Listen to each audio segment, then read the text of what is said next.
Shalom Bapak Ibu, jemaat Tuhan yang dikasihi Tuhan. Selamat pagi yang mengikuti ibadah online pada pagi hari ini.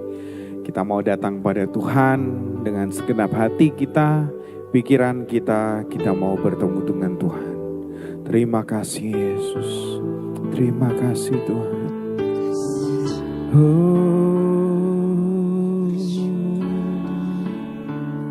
Yesus,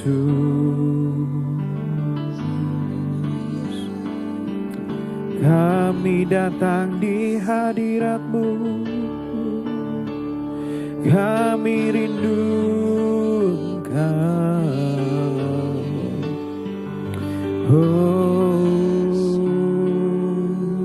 Terima kasih Yesus, Engkau baik.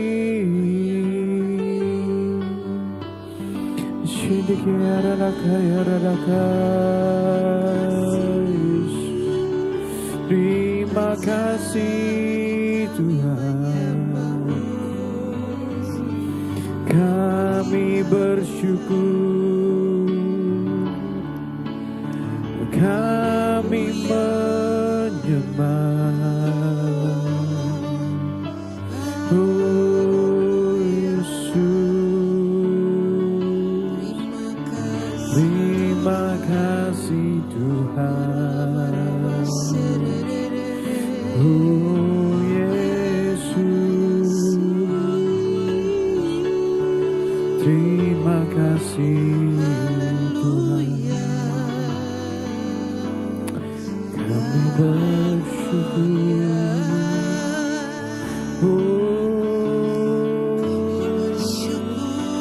Sungguh kami kagum akan Engkau Tuhan Yesus. Engkau yang mulia. Terima kasih Yesus.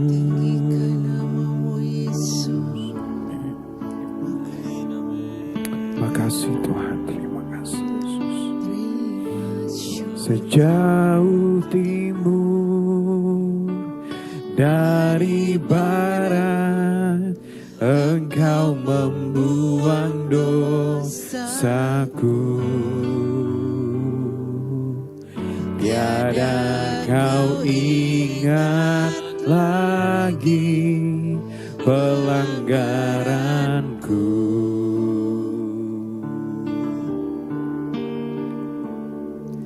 Jauh ke dalam tubir laut, Kau melemparkan dosaku. Tiada Kau perhitungkan kesalahanku.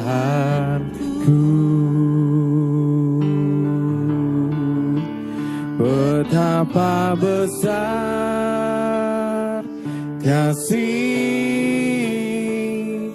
pengampunan-Mu Tuhan. Tak Kau pandang hina hati yang hancur. Ku berterima kasih kepadamu ya Tuhan. Pengampunan yang Kau beri, pulihkanku.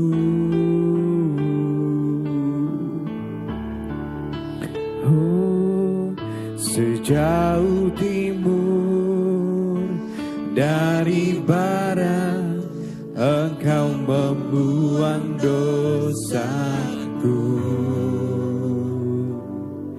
Tiada Kau ingat lagi pelanggaranku.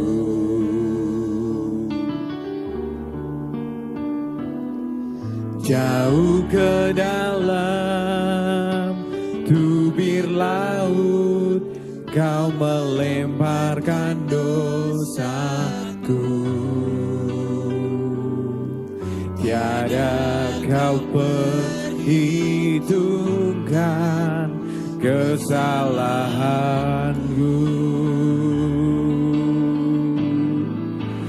Betapa besar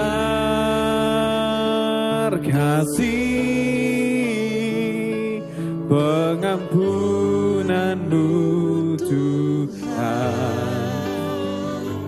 Dan Kau pandang hina hati yang hancur.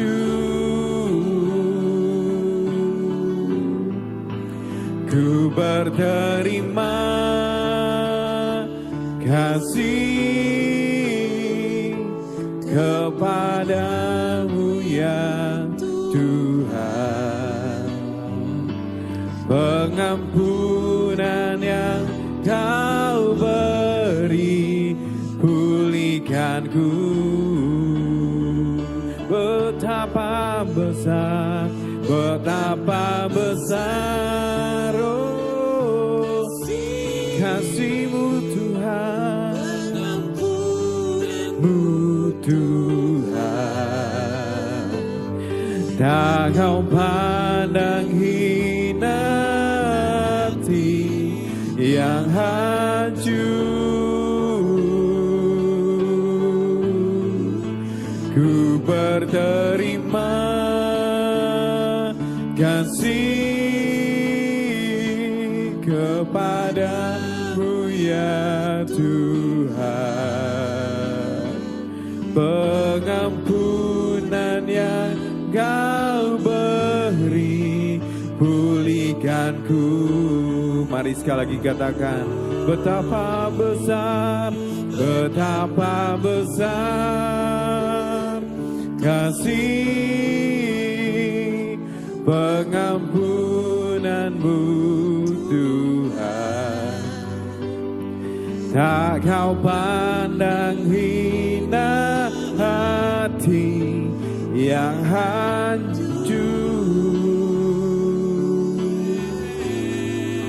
Ku berterima kasih kepadamu ya Tuhan. Pengampunan yang Kau beri, pulihkanku. Pengampunan yang Kau beri, pengampunan yang Kau beri, pulihkan. Pengampunan yang Engkau beri, pengampunan yang Kau beri, pulihkanku. Terima kasih Tuhan, kami bersyukur, kami menyembah. Oh, terima kasih, Engkau baik Tuhan, Engkau baik Yesus. Terima kasih Tuhan, haleluya Yesus. Terima kasih, haleluya. Kami menyembah-Mu oh Yesus. Hanya Kau yang layak menerima pujian. Terima kasih Yesus.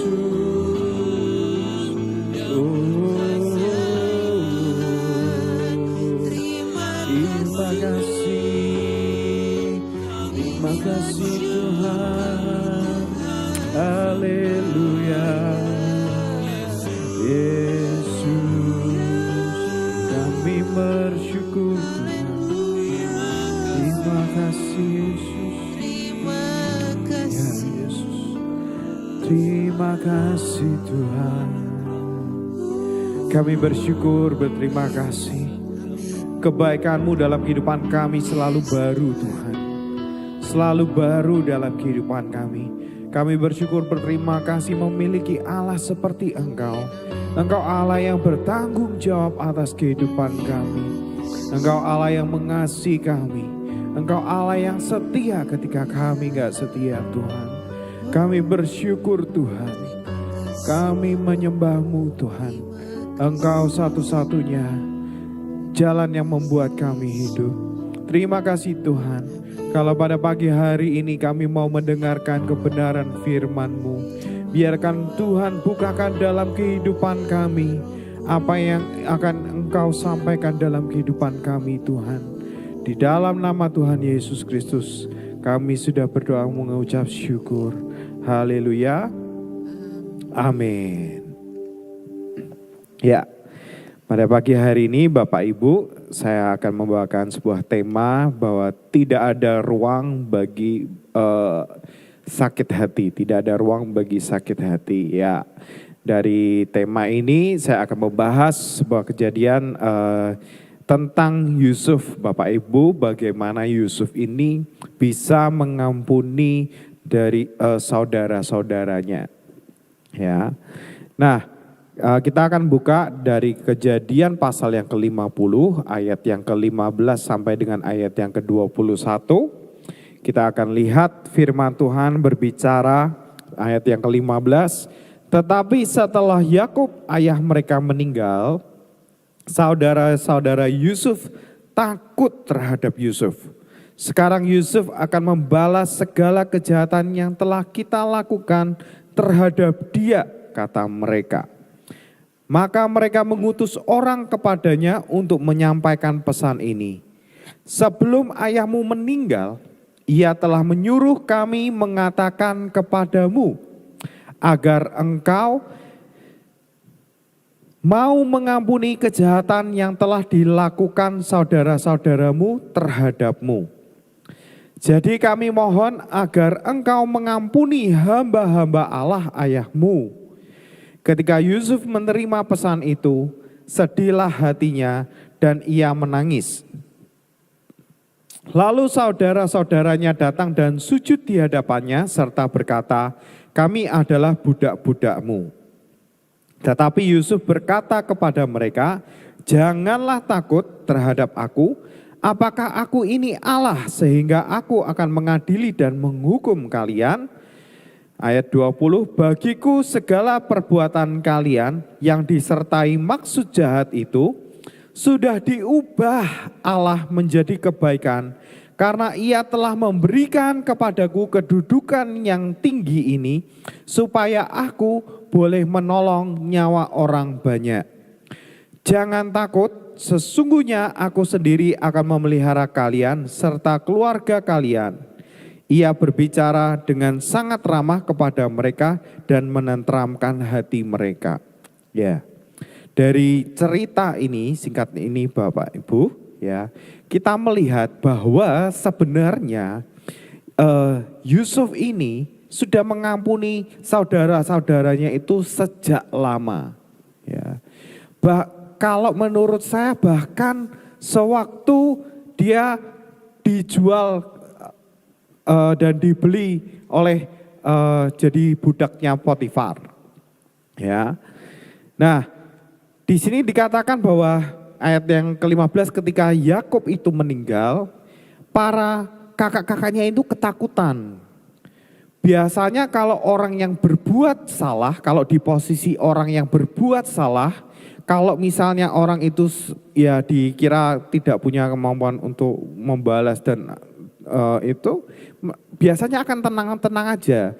Atau bahkan mungkin orang yang berbuat salah tuh bahkan tidak sadar Bapak Ibu kalau kita tuh berbuat salah. Terkadang kita juga nggak sadar mungkin kalau kita itu dalam perkataan kita mungkin itu menyakiti hati orang lain. Saya pun pernah mengalami Bapak Ibu. Saya nggak sadar kalau perkataan saya itu menyakiti orang lain, mungkin menyakiti anakku. Tapi begitu Roh Kudus sadarkan, saya langsung berkata, minta maaf ya nak, kalau papa waktu itu berkata itu. Tuh, ya. Terkadang nggak sadar. Tapi ketika saudara-saudara Yusuf ini sadar bahwa Yusuf ini memiliki kuasa dan power pada saat itu karena dia adalah tangan kedua dari Raja Firaun itu, ya. Nah, sehingga mereka merasa ketakutan ketika ayah mereka sudah nggak ada. Wah, ini pasti balas dendam ini. Pikiran-pikiran mereka kalau dalam orang yang memiliki salah kepada orang lain itu dia akan merasa tertuduh. Bapak Ibu. Padahal belum tentu apa yang dialami dari Yusuf itu masih menyimpan dendam itu. Lah, kok tahu dari mana kok Jerry kalau Yusuf nggak menyimpan dendam? Baik, kita akan perhatikan lagi. Maka mereka mengutus orang kepadanya untuk menyampaikan pesan ini. Sebelum ayahmu meninggal, ia telah menyuruh kami mengatakan kepadamu agar engkau mau mengampuni kejahatan yang telah dilakukan saudara-saudaramu terhadapmu. Jadi mohon agar engkau mengampuni hamba-hamba Allah ayahmu. Ketika Yusuf menerima pesan itu, sedihlah hatinya dan ia menangis. Nah, perkataan ini Bapak Ibu, ya, ini saudara-saudaranya itu berbohong kepada Yusuf. Seakan-akan Yakub sendirilah yang berbicara. Saya percaya Bapak Ibu, waktu kan kitab ini Kejadian ini kan ditulis oleh Musa, yaitu dari cerita yang diperkatakan oleh Allah. Kalau Yakub itu sendiri berbicara pasti akan tertulis Bapak Ibu. Tapi karena ini adalah siasat mereka supaya istilahnya Yusuf ini mengampuni mereka, maka mereka membuat permohonan maaf ini. Tapi memang permohonan maaf yang mereka lakukan dengan reka-reka ini, mengatasnamakan Yakub ini, ya, itu adalah ketulusan hati mereka. Karena mereka ketakutan. Mereka sudah nggak punya pilihan lain, ya. Mereka takut bahwa Yusuf akan membalas dendam. Maka dalam perkataan ini itu istilahnya mereka itu benar-benar tulus meminta maaf kepada Yusuf. Ya. Sehingga ketika Yusuf mendengar hal itu, sedihlah hatinya dan ia menangis. Terkadang permintaan permintaan maaf seseorang ketika didengar oleh orang yang tersakiti itu akan membebat setiap luka yang sudah pernah dialami oleh Yusuf. Ya. Tapi sebenarnya, ya, Yusuf itu sudah mengampuni lama. Kalau orang belum mengampuni lama, orang yang biasanya menyimpan kepahitan dalam hidupnya, ya, itu dalam setiap aktivitas pekerjaannya itu biasanya nggak akan pernah bisa menjadi berkat Bapak Ibu. Bahkan orang itu akan menjadi toksik bagi orang lain. Saya pernah punya satu karyawan waktu saya masih bekerja di Cemara Coffee and Kitchen. Ya, di situ ada satu karyawan cewek itu selalu ngomongin hal yang jelek karyawan-karyawan lainnya. Bahkan menuduh ada yang mencuri dan sebagainya itu. Ketika saya telusuri bahkan tidak benar. Jadi bukan masalah karyawan yang lain, ternyata yang bermasalah adalah orang ini yang selalu mengadu dan sebagainya. Dan ketika saya tanya secara pribadi, kenapa kok kamu seperti ini? Temanmu enggak ngelakuin seperti ini? Ya, dia menceritakan bahwa kehidupannya keras Bapak Ibu. Kehidupannya dia bahwa dia itu sudah nggak punya kedua orang tua. Ya, nggak tahu orang tuanya tuh yang siapa, yang mana. Jadi kehidupannya tuh sudah nggak punya orang tua dan dia sudah menikah, gagal menikah itu 2 kali Bapak Ibu. Yang pertama itu dia diusir oleh suaminya, ya. Nah, yang ketiga ini karena dia diselingkuhi. Nah, biasanya orang yang menyimpan kepahitan ini, Bapak Ibu, yang terluka ini tidak akan bisa bekerja dengan baik. Tapi yang dilakukan Yusuf ini berbeda.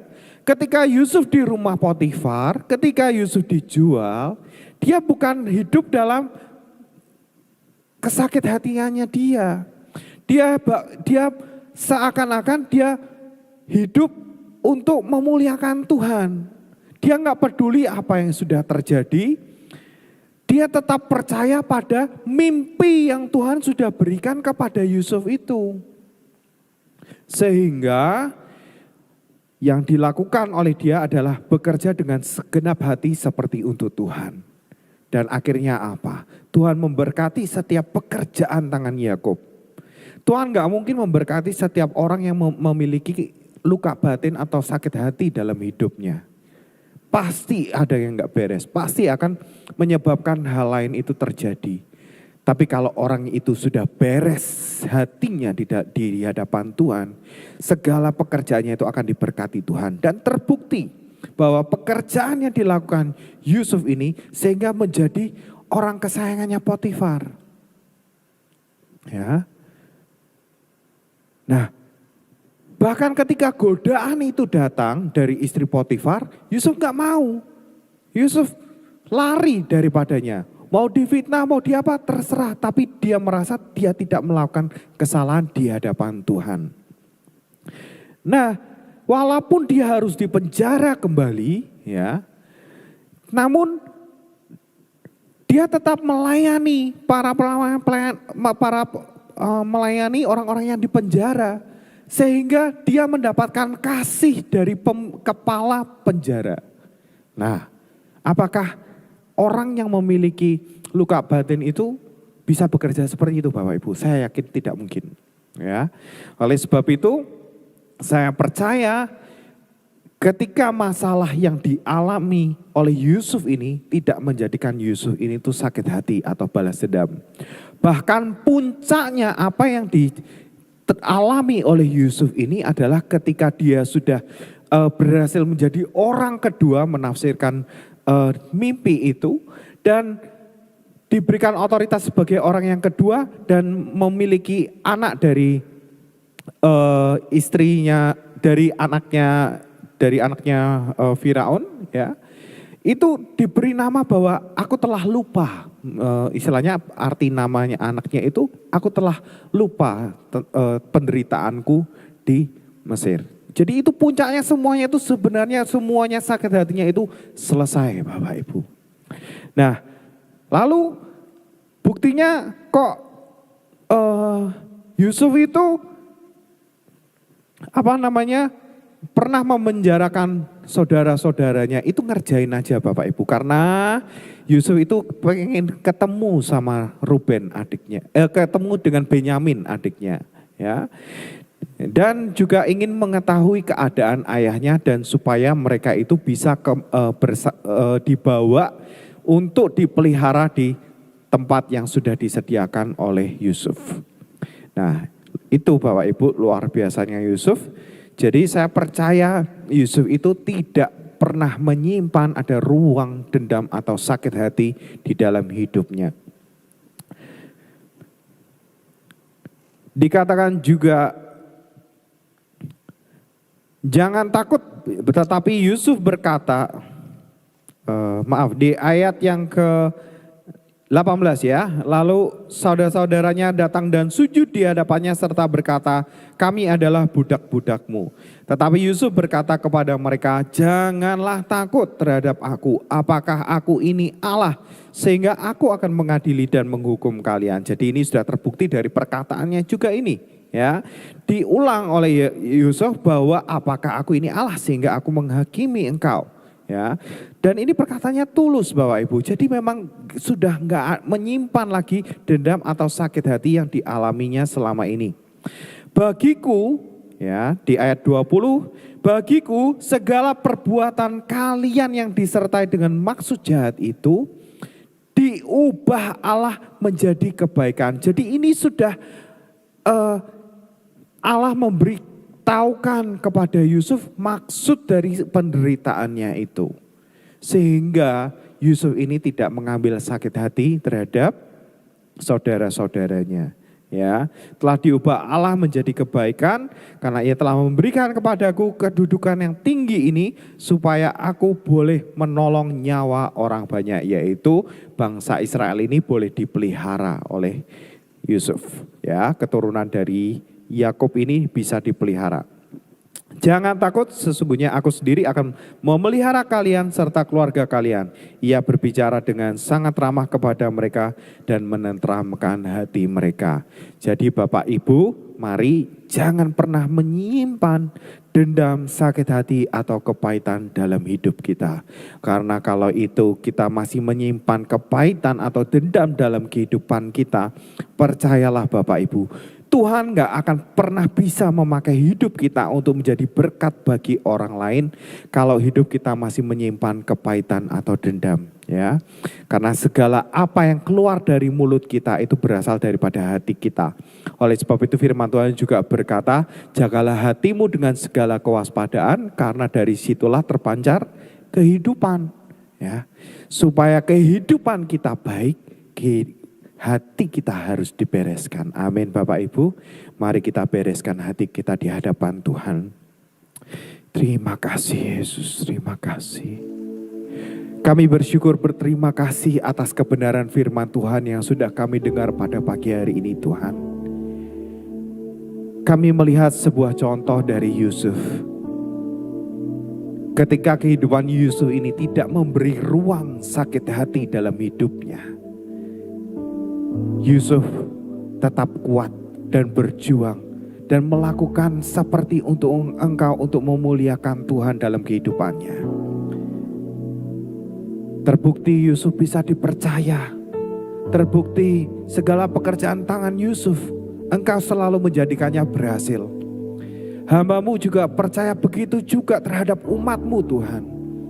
Ketika kehidupan kami mampu mengatasi sakit hati kami Tuhan, dan kami tidak memberi ruang terhadap sakit hati atau kepahitan, hidup kami akan menjadi seperti aliran-aliran air, aliran-aliran sungai yang bisa menjadi berkat bagi banyak orang dalam kehidupan kami. Dalam kehidupan kami bisa menjadi berkat. Kami percaya Tuhan. Terima kasih Yesus, selidikilah hidup kami semua Tuhan. Apakah kami masih menyimpan kepahitan atau sakit hati itu dalam kehidupan kami? Apabila iya, kami mau Tuhan lepaskan pengampunan itu. Karena kami mau Tuhan, bahwa dalam setiap pekerjaan tangan kami bisa menghasilkan berkat bagi kehidupan kami dan keluarga kami. Kami mau Tuhan, kami mau lepaskan pengampunan itu. Dan kami mau mengampuni setiap orang yang bersalah kepada kami. Karena kalau kami mengampuni mereka, kami percaya Allah pun turut mengampuni hidup kami. Terima kasih banyak Tuhan buat berkat-Mu pada pagi hari ini. Berkati setiap jemaat-Mu Tuhan. Kami serahkan semua aktivitas kami pada pagi hari ini di dalam penyertaan tangan-Mu. Karena kami tahu Tuhan, di luar Tuhan Yesus kami tidak dapat berbuat apa-apa. Oleh sebab itu Tuhan, kami menyerahkan hidup kami. Pimpin kami, beri Roh Kudus-Mu untuk memimpin hidup kami. Karena di luar Tuhan kami tidak dapat berbuat apa-apa. Berkati jemaat-Mu, berkati setiap usaha pekerjaan mereka. Apapun yang mereka kerjakan Engkau buat berhasil. Kalau mereka studi atau kuliah, Kau juga berhasil studi studi kuliah mereka Tuhan. Kami percaya Tuhan yang memberikan hikmat, Tuhan yang memberi kemampuan. Terima kasih Tuhan, berkati setiap jemaat-Mu, terutama mereka yang mengalami sakit Tuhan. Kami percaya kuasa-Mu dinyatakan di tempat di mana mereka berada. Di dalam nama Yesus Kristus, kami berdoa biarkan sakit penyakit itu pergi keluar dari dalam tubuh setiap jemaat-Mu. Memberikan kesembuhan dan pemulihan bagi hidup mereka. Di dalam nama Yesus, kehidupan kami mengalami kemenangan, kehidupan kami dipulihkan, dan kami sehat oleh karena Engkau. Terima kasih Tuhan Yesus. Berkati segenap hidup kami, keluarga kami, segenap anggota-anggota keluarga kami Tuhan. Kami serahkan semua di dalam tangan-Mu. Kami dalam perlindungan dan penyertaan Tuhan Yesus sampai kedatangan-Mu yang kedua kali. Di dalam nama Tuhan Yesus Kristus, kami sudah berdoa mengucap syukur. Haleluya. Amin.